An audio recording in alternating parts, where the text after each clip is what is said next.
Assalamualaikum warahmatullahi wabarakatuh. Alhamdulillahirabbil alamin. Assalatu wassalamu ala asrofil anbiya wal mursalin sayyidina Muhammad wa ala alihi washabbihi wasallam ajmain. Kawan, suara Surabaya yang dirahmati Allah, orang sering salah paham tentang kisah Isra Mi'raj. Dikira Isra Mi'raj itu cerita tentang bahwa Kanjeng Nabi akan mendapat perintah sholat. Memang betul, hakikatnya Kanjeng Nabi mendapat perintah sholat lewat Isra Mi'raj. Tapi ternyata di balik latar belakang dari kisah itu adalah ketika Kanjeng Nabi mendapatkan kesedihan, ketika Kanjeng Nabi mengalami gundah gulana, ketika ditinggalkan oleh orang-orang yang dicintainya.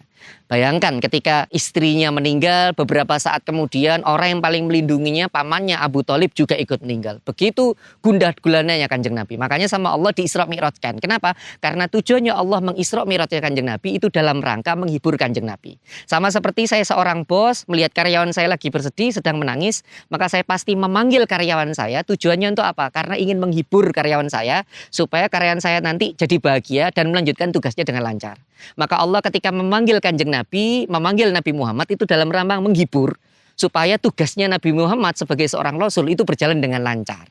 Dan yang luar biasa, hiburannya Allah, bagaimana cara Allah menghibur Kanjeng Nabi itu kan terekam di dalam sholat kita, di dalam tahiyat kita, at-tahiyatul mubarakatuh shalawatut thayyibatullah itu kan ya, bahwa Allah memberitahu, wahai nabiku, engkau apapun yang engkau terjadi padamu itu sudah terukur, engkau dalam keadaan selamat. Assalamualaikum ayyuhan nabi warahmatullahi wabarakatuh ya. Kamu mesti dalam keadaan selamat, kamu akan mendapatkan berkah, kamu akan mendapatkan rahmat dan kamu akan masuk surga. Dan yang menarik, Nabi Muhammad itu ketika bertemu dengan Allah itu bukan curhat tentang masalah pribadinya. Malah Kanjeng Nabi itu curhat tentang kita, tentang umatnya. Nabi itu malah ngomong, Assalamualaikum wa ala ibadikal sholihin. Ya Allah, tolong jangan cuma saya yang dimasukkan surga.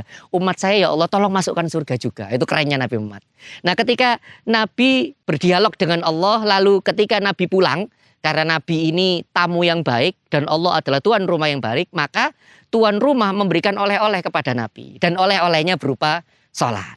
Nah kalau kita lihat cerita ini, kita tahu betul ternyata Isra Mi'raj itu cerita tentang orang yang sedih, Nabi sedih, dihibur oleh Allah, dan ketika pulang dikasih oleh-oleh namanya sholat. Artinya apa? Harusnya kalau kita sedih, dari kisahnya Kanjeng Nabi, kalau kita sedih obatnya itu sholat. Bukan ketika kita sedih obatnya itu healing gitu kan ya. Bukan ketika kita sedih obatnya mancing. Bukan tidak salah, bukan tidak boleh, maaf, bukan tidak boleh. Boleh mancing, boleh healing. Tapi sebelum healing, sebelum mancing, sholat dulu gitu kan ya. Jangan sampai kayak yang viral saat ini ya, laki-laki tidak berbicara ya, terus tiba-tiba gantung diri kan, jangan ya. Itu kenapa? Karena dia tidak wasta'inu bisabri wassalah. Karena dia tidak meminta tolong kepada Allah lewat sabar dan sholat.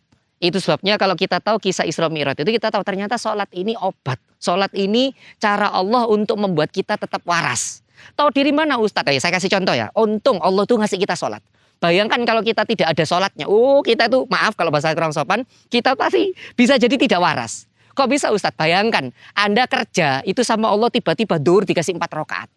Artinya apa? Supaya ada itu istirahat. Makanya dikasih 4. Supaya kepala kita itu dingin. Nah, makanya Kanjeng Nabi ketika ngomong sama Bilal, wahai Bilal, adzan, kami pengen istirahat. Ternyata itu maksudnya. Istirahat itu sholat. Dalam penjelasan hadis tersebut ternyata sholat. Dan kita mau pulang sama Allah dikasih 4 rakaat lagi. Supaya ketika kita nyampe rumah, kepala kita lebih dingin lagi. Malam mendekati malam dikasih lagi 3 rakaat. Biar kepala kita dingin lagi. Ya.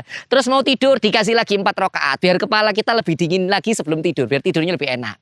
Dan itu sebabnya kalau jenengan tahu, itu sebabnya kenapa kita sholat subuh cuma 2 rakaat. Kenapa? Ya karena kepala kita terlalu dingin ya, sudah terlalu lama tidur, makanya dingin. Nah dari sini kita tahu ternyata kalau orang tahu sejarah sholat, sejarah Isra Mi'raj, dia akan tahu bahwa sholat itu obat dari Allah untuk mengatasi kegalauan dan kegundahan. Maka tidak ada lagi kata-kata saya kalau stres healing, saya kalau stres mancing, boleh-boleh saja healing, boleh-boleh saja mancing. Atau kayak di sini ya, Anda stres mau golf silakan. Tapi sebelum golf, sebelum melakukan yang lain, pastikan stres rilis Anda itu menggunakan sholat. Karena sholat adalah obat. Saya Ustadz Marzuki Imron untuk program Hasanah Al-Quran Suara Surabaya. Assalamualaikum warahmatullahi wabarakatuh.